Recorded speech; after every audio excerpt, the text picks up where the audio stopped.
촬영 시작할게요. 네. 우리가 소화 과정 배우셨으니까 확인 한번 하실 거고 바로 뒤에 마저 마무리하고 시험을 바로 볼게요. 네. 소화 목적. 소화의 목적을 기본적으로 알아야지 우리가 소화를 하고 있으니까. 영양분은 흡수하기 위해서. 영양분을 흡수하기 위해서 왜 소화를 해야 되는 거야?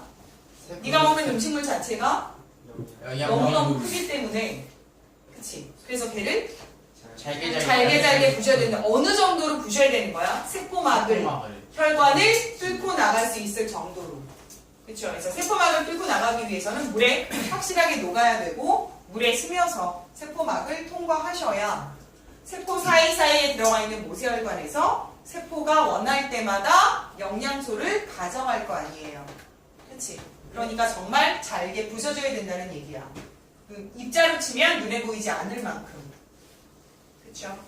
무슨 말인지 아셨죠? 네. 그럼 지금부터 소화 과정 들어가도록 하죠. 소화라고 하는 건 기계적 소화가 있고 화학적 소화가 있어. 그런데 기계적 소화는 뭐였지? 세 가지가? 운동. 그렇지.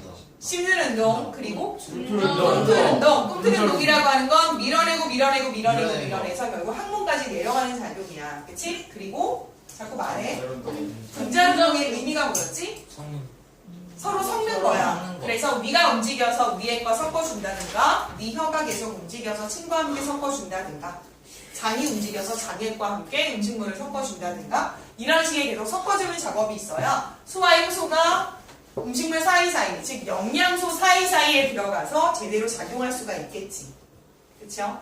네, 그 다음 화학적 소화라고 하는 것의 의미는 조금 아까 얘기했던 것처럼 너가 아무리 씹고 아무리 꿈틀 운동을 해도 얘네들이 물에 녹을 만큼 잘게 분해되지는 않지. 그래서 물에 녹을 만큼, 즉 세포막을 통과할 만큼 네 장에 박혀있는 위나 대장, 소장에 박혀있는, 그쵸? 이런 혈관들에게 빨려 들어갈 수 있을 만큼, 즉 모세혈관을 통과하고 세포막을 통과하고 그럴 만큼 잘게 부서지기 위해서는 반드시 분해 작업이 필요하죠. 누가 해 이것을? 소화 효소가 하지요. 그래서 소화 효소 자체가 정말 우리 눈에 보이지 않는 물에 녹는 작은 입자로 만들어내는, 이걸 우리가 화학적 소화라고 할 거야. 굳이 이유를 왜 화학적 소화라고 하냐면 성질이 바뀌거든. 그래서 녹말의 성질과 포도당의 성질이 다르거든요. 녹말은 물에 안 녹잖아요. 네. 포도당은 물에 녹아요. 녹잖아요. 그치?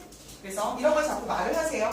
너가 듣고 끄덕끄덕해서 내 말을 알아듣는 게 너가 외우는 게 아니야. 나랑 같이 말을 해야 돼. 알았지, 민혁아? 세연아, 끄덕이 아니야. 자꾸 말을 해야 되는 거야. 자꾸 네 머릿속을 끄집어내셔야 네 머릿속에는 지식이 있는 거야. 그치? 그래서 나랑 같이 얘기를 해야지. 우리나라 말 지금 여기 못 알아듣는 사람이 누가 있어? 없어요. 아무도 없잖아. 그러니까 내 말을 알아들어서 끄덕거리는 것이 아니라 너가 알고 있고 자꾸 나랑 같이 내뱉어야지 말을. 그래서 문장을 완성해서 자꾸 내뱉으셔야 네 지식이 된다고 했잖아. 그렇죠? 자꾸 내뱉으세요. 그럼 다시요. 자, 소화 과정에 기계적 소화, 화학적 소화 있었고 화학적 소화 최초로 일어나는 장소가 어디였어? 입이었어요. 아밀레이스가 있어요. 자, 그래서 화학적 소화 최초로 일어나는 장소는 입인데 이때 어떤 영양소가 최초로 소화가 돼? 녹말이라고 하는 걸 영양소로 얘기하세요. 탄수화물이에요. 영양소를 얘기하라 그럼 녹말이라 하시면 안 되고 탄수화물. 아셨죠? 네. 그리고 단백질의 소화 최초로 위에서 일어나고 지방의 소화는 최초로 소장에서 일어나요. 그렇죠? 그래서 순서는 일단 알고 계셔야 되고 어디가 최초인지 알아야 되죠? 네. 그럼 탄수화물은 최종적으로 무엇으로 바뀐다? 포도당. 단백질은 최종적으로 아미노산으로 바뀌어야 한다. 그치? 네. 그리고 지방은? 지방산과 모노글리세린이 드셔야 내 혈액 속에 누가 돌아다닐 수 있다. 생각나지요? 그러면 우리가 소화관을 그려볼 텐데 소화관의 정의가 뭐야? 음식물이 따라 내려가는 통로야. 통로. 그럼 통로는 출발이 어디라고? 입. 그래서 입부터 출발을 한번 해보자. 그러면 입으로 들어가서 식도로 내려가서 위를 지나서 12지장으로 내려가는데 12지장은 소장이에요. 소장의 일부야. 그래서 12지장은 소장입니다. 그리고 꿈틀꿈틀 7m나 되는 소장을 지나서 대장으로 들어가는데 자, 대장을 지나면 우리가 횡문. 순수까지 이렇게 있죠. 그래서 항문이 꽉 조여져 있는 형태이고요. 그쵸? 그래서 대장의 길이도 무려 1.5m가 된다고 하니까 얼마나 길어. 그치? 그럼 이것이 소화관이 다가 아니야. 그쵸? 네. 소화샘이 더 있어야 돼. 어떤 소화샘이 필요할까? 간이라고 하는 애 있고, 이자. 이자. 자꾸 말해야 돼, 서진. 그리고 쓸개즙도 있어야 하고, 쓸개도 있어야 하고, 이 쓸개라고 하는 애는 12장으로 연결이 되어 있는 관이 뚫려 있어요. 그래서 12장으로 쓸개즙이 분비되는 거야. 분비되는 장소도 알아야 돼. 그리고 또 역시 뒤에 여기 관이 또 뚫려 있죠. 네. 그래서 어디가 어디로? 여기 이자. 뒤에 이제 뭐가 숨어 있어? 이자. 이자가 이렇게 숨어 있잖아. 네. 그래서 이자. 됐어. 이자에는 뭐가 나와? 이자에. 이라고 소화효소 몇 가지 들어있어? 네 무려 세 가지가 가지. 들어있단 말이야. 세 가지. 이자액이 세 글자니까 세 가지가 가지. 들어있어요. 라고 얘기를 했다. 네. 출발할게요. 자, 먼저 위부터입니다. 입부터입니다. 자, 이건 기계적 수화는 씹는 작용이 일어날 거고, 침과 혀가 계속, 혀로 인해 침이 계속 섞일 거예요. 네. 그쵸? 그 다음 두 번째, 화학적 수화 얘기해줄까? 누가 나오죠? 아밀레이스. 아밀레이스가 나와요. 그 아밀레이스. 왜? 다 기억나요. 탄수화물. 자꾸 얘기해주세요. 자, 아밀레이스라고 하는 녹말을 자체가 녹말을 녹말을 엿당으로. 엿당으로 바꿔주는 이게 화학적 소화예요. 처음. 그리고 꿀떡 삼켜서 내려갈게요. 위. 그러면 어디로 가? 위. 위요. 위액이 있죠. 위로 가면 위액이 있어요. 네. 그렇죠? 그럼 입에서는 침 속에 들어있는 침샘에서 나온 게 침이에요. 네. 네, 그러면 이제 위액은 크게 두 가지가 있는데 무엇이 있다? 펩신과 염산. 펩신과 염산이 있습니다. 염산의 작용이 중요하겠죠. 그리고 두 번째, 펩신의 작용이 중요합니다. 자, 네. 염산이라고 하는 역할 두 가지를 얘기해 주세요. 살균을 해서 실제로 음식물이 부패되는 걸 방지해줘. 그래서 살균 소독해서 음식물이 부패되는 걸 방지해주고, 그리고 펩신의 작용을 도와주는 거죠. 그래서 펩신을 도와주는 역할을 해주는 거죠. 그럼 펩신은 뭐 하는 애야? 무엇을 단백질을 중간 산물로 바꿔주죠. 이 중간 산물이라고 하는 게 사실은 내가 네 나이 때는 배웠어. 근데 뭐 지금은 예, 의미가 없죠. 그리고 됐어요? 네. 네, 그 다음. 그러면 다시 묻자. 만약에 내가 침을 엄청나게 많이 삼키는 거야. 그러니까 침을 계속 삼켰어. 그러면 밑속에 아미노에시드가 되게 많아. 그래서 얼른 밥알을 꿀꺽 삼켰어. 그럼 여기서 녹말이 소화되지? 안 할까요? 돼요. 소화될까요? 소화는 주로 녹말 소화될까요? 네. 됩니다. 되죠. 될까 안 될까? 저번 시간에 배운 것 같아요. 안 네. 되죠. 안 돼. 내가 뭘 배운 거지? 왜 녹말은 위에서 소화되지 않을까? 아무리 내가 침을 많이 삼켜도 아밀레이스가 위에. 압력이 많아도 소화되지 않습니다. 네. 우리가 지난번에 효소의 특징을 기억하신다면 효소는 어떤 특징을 갖고 있을까? 한번 보고 넘어갈게. 한 가지 효소는 물질을- 재료가 뭐야? 무엇이 재료가 되어 효소가 되었어? 단백질이라고 얘기를 했어. 그래서 단백질 변성이 되면 효소는 제 역할을 못한다고 얘기했었어. 그러면 얘는 첫 번째 어떤 조건? 반드시 적정 온도가 필요하죠. 그래서 적정 온도에서 작용이라고 하는 말이 무슨 뜻이야? 좀 녹물. 작용이 무슨 뜻이야? 일어나요. 적정 온도에서 기능을 한다는 얘기죠. 역할을 한다는 얘기예요.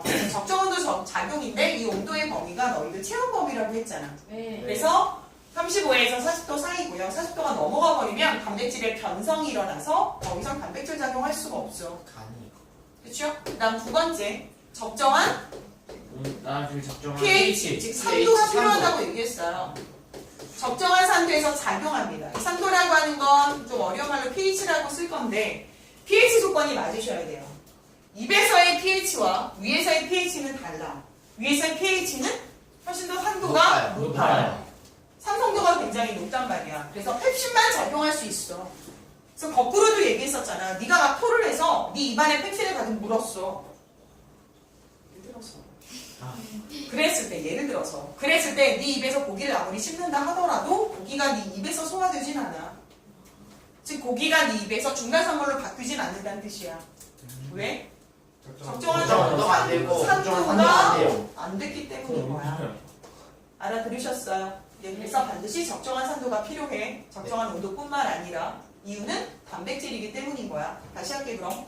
왜 소화 요소는 체온의 범위에서만 작용할까에 대한 답으로 단백질로 구성되어 있기 때문인 거죠. 그래서 온도가 벗어나면 변성이 일어나니까. 그리고 온도가 너무 낮으면 작용을 아예 하지도 않아. 그대로 스탑이야. 아셨어요? 그 다음 세 번째. 한 가지 소화 요소는 한 가지 영양소만을 분해한다는 거예요. 한 가지 소화 요소는 한 가지 영양소만을 분해한다. 혹은 특정한 소화 요소는 특정한 영양소만을 분해하는 거죠. 같은 말이야. 이따가 쓰셔야 되는 거죠. 세 가지. 네. 수시의 특징 세 가지. 배워라. 할 수 있겠어요? 네. 적정한 온도에서 작용하고 적정한 산도에서 작용하고 그리고 한 가지 소화 요소는 한 가지 영양소만을 분해한다. 이게 소화요소의 특징 세 가지입니다. 네. 그렇다면 다시 아까 얘기했다시피 침을 아무리 많이 삼켜서 네 위에 정말로 많은 아밀레이스가 쌓여 있어도 그 안에서 녹말의 소화는 일어나지 않는다. 그래서 위에서 녹말의 소화는 일어나지 않아. 그럼 네가 밥알을 꿀떡 삼켰어. 그럼 밥알이 동동동 있다가 그대로 어디로 쓸려 내려가? 12지장으로 내려가야 돼. 항문으로 내려가. 그러면 똥에 밥알 꼭꼭 박혀서 12지장으로 내려가는 길에 누구를 만나? 쓸개즙을 만나서 한번 중화시키고 중화 얘기 좀 해드렸어요. 네, 그 다음 두 번째, 이자에 같이 섞여서 내려오겠죠.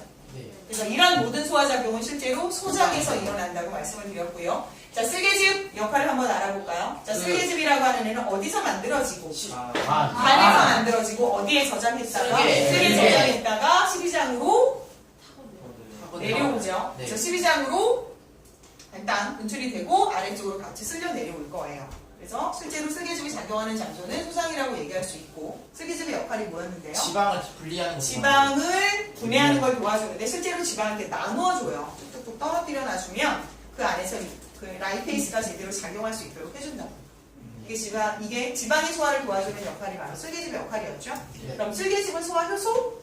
아니에요. 아니죠. 왜냐면 직접 분해하진 않으니까. 그럼 염산은 소화 효소? 아니에요. 아니죠. 왜냐면 펩틴을 그냥 도와만 도와주는 주니까. 도와주는 소화 효소 아니라고 얘기했잖아.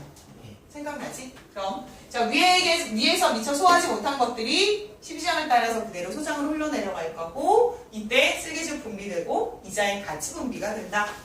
그럼 이자액이 세 글자니까 몇 가지가 나온다고 가지. 했죠? 세 가지가 나온다고 했고 자, 첫 번째 무엇이 나온다?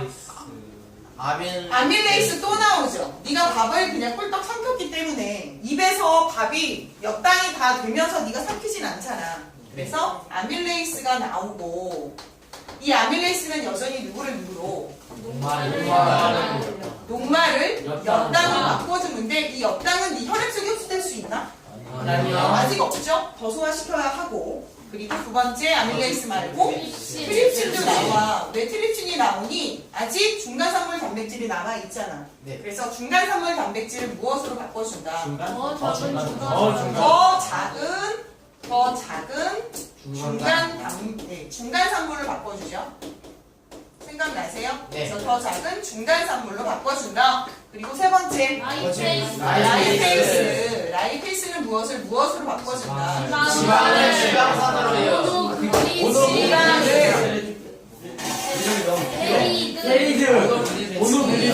지방산과 모노글리세리드로 바꿔준다. 이거를 한 번 더 분해해야 돼요. 그래서 글리세린으로 만들어줘야 돼. 근데 여기서 반드시 필요한 놈이 하나 있는 거죠? 누가 들어가야 돼요? 쓸개즙이 들어가야 돼서 쓸개즙이 지방 자체를 잘게 부숴줘야 라이페이스가 작용할 수 있다. 생각나죠? 그래서 쓸개즙이라든지 염산은 소화 효소는 아니지만 소화액입니다. 소화액이에요. 소화액. 소화액은 소화에 필요한 액체란 뜻이야. 그렇죠? 어려우세요? 아니요. 괜찮아요? 그러면 우리가 얘도 더 분해하셔야 되죠. 네. 얘도 더 분해하셔야 되죠. 네. 이렇게 분해하는 애들이 어디서 나와? 소장에서 장액이라고 하는 애가 몇 당을 최종적으로 무엇을 바꿔주고 포도당으로 바꿔줘야 드디어 우리 몸에 흡수될 수 있고 그리고 중간산물 단백질을 아밀레이스. 아미노산. 아미노산. 아미노산. 아, 미노산.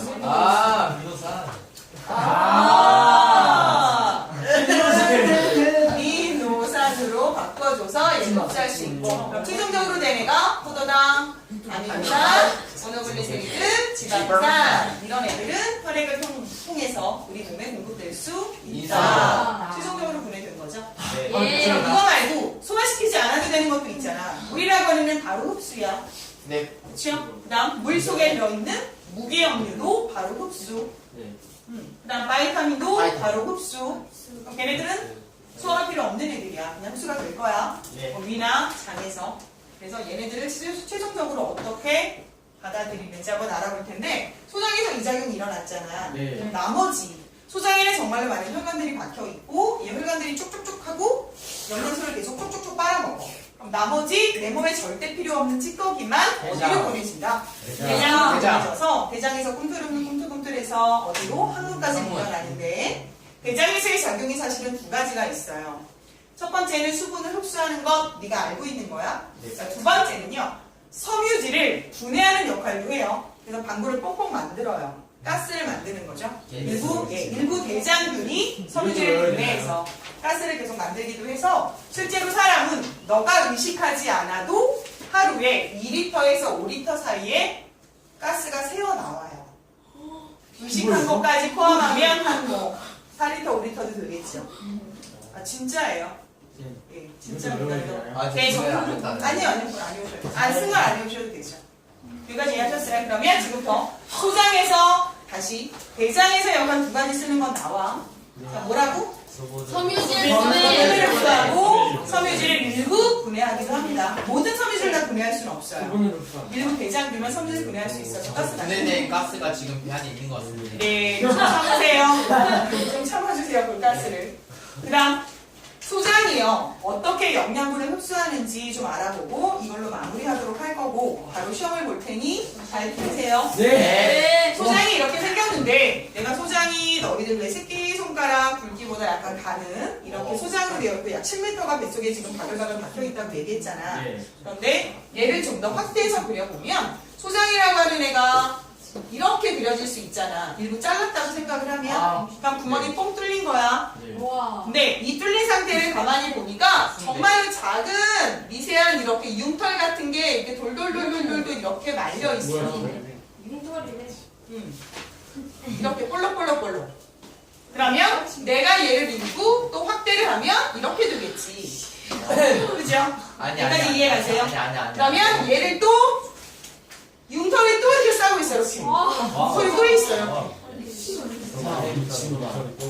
융털이 또 되게 많아. 되게 많아. 그런데 융털을 또 확대를 해요. 왜? 그만해? 확대를 하면 또 융털이 이렇게 되겠죠. 그래서 융털이 더 많이 있죠. 없어. 다행이다. 다행이지. 여기까지 이해할 수 있어? 네. 그러면 이 융털이라고 하는 건 사실 속에 혈관들이 지나가고 있어. 아까 얘기했었잖아. 그럼 다시 여기에는 굉장히 굵은 혈관이 있고 굵은 혈관이 요 가느다란 관을 들어가지. 그럼 그 가느다란 혈관이 모세혈관으로 또 나눠져서 이 사이사이가 박혀있는 거야. 이 모세혈관들이 이 안에 또 다 들어가 있는 거야. 이렇게. 여기 큰 관으로 또 연결이 되겠죠. 그럼 이 큰 관이 여기 또 큰 혈관으로 연결이 되겠죠. 그래서 잔을 뜯어내면 두두두두 피가 엄청나게 많이 나와. 과다출혈도 삼아가지고. 그러니까 예를 들어서 배를 뭐 강하게 막 두들겼어. 그래서 막 주먹으로 막 쳤어. 그러면 갑자기 사람이 입에 피를 토하며 쓰러져. 그럼 과다출혈을 사망할 수도 있다. 왜냐하면 장내 출혈이라고 하는 것도 굉장히 위험해요. 이해 가셨죠? 그래서 내장기관도 굉장히 많은 혈관들이 박혀있기 때문에 조심하셔야 되는 부분이에요. 이해하셨죠? 그래서 교통사고가 났는데 외모로 봤을 때는 아무런 출혈이 없어. 근데 상황이 있어. 알고 보니까 이 내장에 있는 내장이 다쳐서 피가 다 터져버린 거야, 혈관이. 그래서 죽는 경우도 있어요. 이해하셨죠? 우리 일반적으로 피부도 얻어맞으면 혈관이 다 터져요. 그래서 멍이 생기는 거죠. 그 멍이라고 하는 게 모세혈관들이 다 터져서 피부 밑에 피가 고인 형태야. 그런데 피부 바로 밑에 피하 지방이 있다 보니까 피하 지방 때문에 보라색으로 보이는 거죠. 그럼 바다를 찌르면 피가 터지게 나오겠네요. 하나 여기만 한다고 나오는 건 아니죠. 아. 그냥 이렇게 툭 뜯어내면 이제 피가 이렇게 있겠죠. 아, 피가 고여있는 게 저도. 보이죠. 여기까지죠. 다시. 그럼 이 속에 도대체 무엇이 있는지 모세혈관들이 굉장히 많이 이렇게 막 있어요. 네. 그래서 모세혈관들이 막 올라갔다가 이렇게 내려오는 형태고요. 가운데 길쭉하게 무엇인가 이렇게 통나무 같은 박혀있어 기둥 같은 게. 헐. 그래서 얘 이름이 절반. 너희들 혹시 죽순 아세요? 죽순? 네. 죽순이 뭐야? 대나무. 대나무 싹이잖아. 네. 대나무 싹이 이렇게 올라가 있는 것처럼. 그래서 얘 이름이 암죽관이야. 죽순의 관이라는 의미야. 죽순. 그래서 암죽관에 도대체 뭐가 들어갈 건지 볼 거야. 그 다음 또 있다. 여기 막 얘네들은 싸고 있는 가느다란 또 관이 있잖아. 이거 뭐라 그랬지? 모세혈관이라고 그랬지. 그러면 아까 얘기했던 것처럼 음식물이 어디로 지나가나 다시 한번 상상 한번 해보자. 음식물이 어디로 지나갈까? 첫 번째, 이 안에 음식물들이 막 고여 있겠죠. 근데 이 음식물들이 사실은 여기를 지나가는 거예요. 지나가는 거예요. 지나가는 거의. 내가 여기를 이렇게 뜯어냈잖아. 그럼 여기 음식물들이 이렇게 있잖아. 네. 이게 지금 큰 관인 거잖아. 이게 일부 뜯어낸 거잖아. 이해 안 갔어? 이해 갔어? 그럼 음식물들이 이 사이사이를 또 다 들어가겠죠. 네. 그럼 음식물들이 또 여기도 이렇게 있는 거야. 그쵸? 그렇죠. 그럼 그렇죠. 음식물들이 정말로 여기 있는 융터를 뚫고 모세혈관 속으로 쑥 하고 빨려 들어가. 보고 싶다. 그렇겠지? 그러면 어떤 물질이 빨려 들어가나 두 가지로 구분해 볼 거야. 왜? 들어가는 관이 두 개잖아. 하나는 모세혈관이고 하나는 암죽관이니까. 그렇죠? 그래서 암죽관 그리고 모세혈관. 그럼 암죽관에는 뭐가 들어가나 살펴보니까 관이 좀 굵죠. 네. 그래서 물에 녹지 않는 지용성 영양소가 들어가요. 아. 지용성이라고 하는 건 기름에 녹는다는 뜻이야. 그렇죠? 그 다음 모세혈관으로는 뭐가 들어갈까? 수용성 영양소가 들어갈 거예요. 수용성. 네. 그러면 시험에 나와요. 네. 아. 지용성 이거를 수용성. 맞추면 나머지 두 개 틀린 거 맞게 드릴 거야. 아, 네? 아, 추가 문제를 낸다는 거죠. 추가 문제로 내면 추가 문제를 맞추면 만약에 두 개 틀렸어. 그럼 두 개 없어지는 거예요? 두 개를 없애줄 거야. 이거 하나 맞추면. 하나당 두 개. 그러니까 잘 들어야겠죠.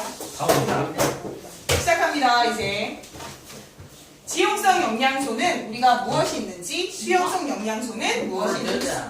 자, 어떤 게 쑥 하고 지용성 영양소가 암죽관으로 빨려 들어갈까? 지방. 어떤 영양소? 아까 분해했었던 거 있잖아. 아, 탄수화물. 모노 글리세린. 그렇지. 오. 하나만. 단백. 아니, 지방산. 지방산. 그렇지. 지방산. 아. 또 비타민, 바이타민 중에서도 A와 B가 있어요. 그래서 암죽관을 속에서 암죽관에는 모노글리세르 지방산 이게 있어요. 아셨죠? 바이타민 A, B. 저의 바이타민. 아, 네, 그렇죠. 그다음 수용성은 먼저 물이겠죠. 네. 근데 물 속에는 항상 뭐가 들어있냐 보죠? 자자자자자자. 미네랄. 이산화탄소. 죄송해요. 무겸님. 무. 그렇죠. 따라서 물과 함께 얘들아 미음자만 지으면 무기압류 무잖아. 그래서 물 속에는 무기압류가 항상 포함되어 있어. 그래서 물과 무기압류는 같이 들어가는 거야. 예. 네. 어렵지 않죠? 그리고 또 당연히 바이타민 들어가야겠죠? 이 중에 빠진 거. PC. 그래서 필시카드 들어가고요. 아. 그리고 노르적이야. 또 그렇지. 아까 포도당. 최종적으로 분해했던 포도당. 또 최종적으로 분해했던 아미노산. 아미노산. 그래서 네가 만약에 뭐 병원에 입원을 하거나 이런 사람들을 보러 갔을 때 이 사람들이 포도당 용액 끼고 있어. 그게 투명하지. 네. 근데 포도당 용액 말고 또 하나 뭐 달고 있는 게 아미노산. 있는 거. 그게 아미노산 용액이야. 노란색 아니야? 노란색. 근데 투명하잖아. 뿌옇진 않잖아. 맞아. 투명해. 투명해야지만 혈액에 직접 오줌이. 할 수가 있지. 오줌인 줄 알았어. 설마 오줌. 진짜 나한테 이거 좀 넣은 거야. 여기까지 이해할 수 있어? 그러면 지금 다 외우신 거죠? 아니요. 어렵진 않잖아. 끝났습니다. 이거를 벌써 끝났습니다. 외워야 되는 거야? 시험 못 이해를 하면 되는 게 시잖아. 아닐까? 얘는 됐어. 보면 안 돼. 그러면 다시 합니다. 모세혈관이라고 하는 게 사실은 여기 모세혈관이 다 이렇게 또 있잖아. 네. 그 모세혈관이 좀 더 굵은 혈관으로 연결해두지 않겠어? 네. 굵은 혈관이 도대체 어디로 가야 내 온몸으로 갈까? 심장. 심장. 자, 나도 말했다. 그래서 모세혈관 다음에 어디로 가야 되냐면 사실은 일단 간을 먼저 거쳐서 해독작용을 네. 거치고 간에다가 영양분도 좀 주고 그래서 가요. 그리고 심장. 가기 전에 혈관을 지나야 무슨 혈관 지날까? 모세혈관. 정맥관 지나. 관.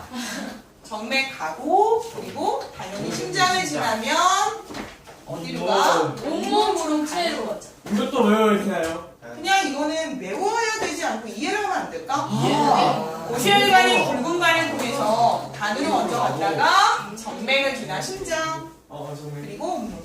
심장 가면서 온몸이에요. 여기까지 기록할 수 있어. 그다음 두 번째. 이거 빡센데. 이번엔 암주관. 암주관이라고 하는 애는 좀 더 굵은 간을 들어갈 건데 암주관도 굵은 간을 만나야지. 네. 네. 그곳의 이름이 림프관이에요. 네? 그냥 들으세요. 네. 예, 림프관이 다시 어디로 가야 돼? 아까 얘기했죠. 심장으로 가기 위해서는 정맥이라는 혈관을 들어가고 심장. 심장 들어가면 다시 어디로 가? 가겠죠. 그래서 위가 먹은 영양소가 이렇게 소화하고 흡수되고 이동하는 경로까지 배우신 게 소화 전체예요. 총정리하신 거예요. 됐어 여기까지? 와. 미국에서 지금 계속 일어나고 있는 거잖아. 그대로 말해. 진짜 미치겠다. 그대로 머리에 들어왔죠? 이제 아시겠어요? 네. 질문 있으세요? 아니에요. 질문 없어요? 그럼 여기서 마무리하고 진짜 시험 이거- 보도록 합니다. 1분만 주시면 안 돼요, 1분만.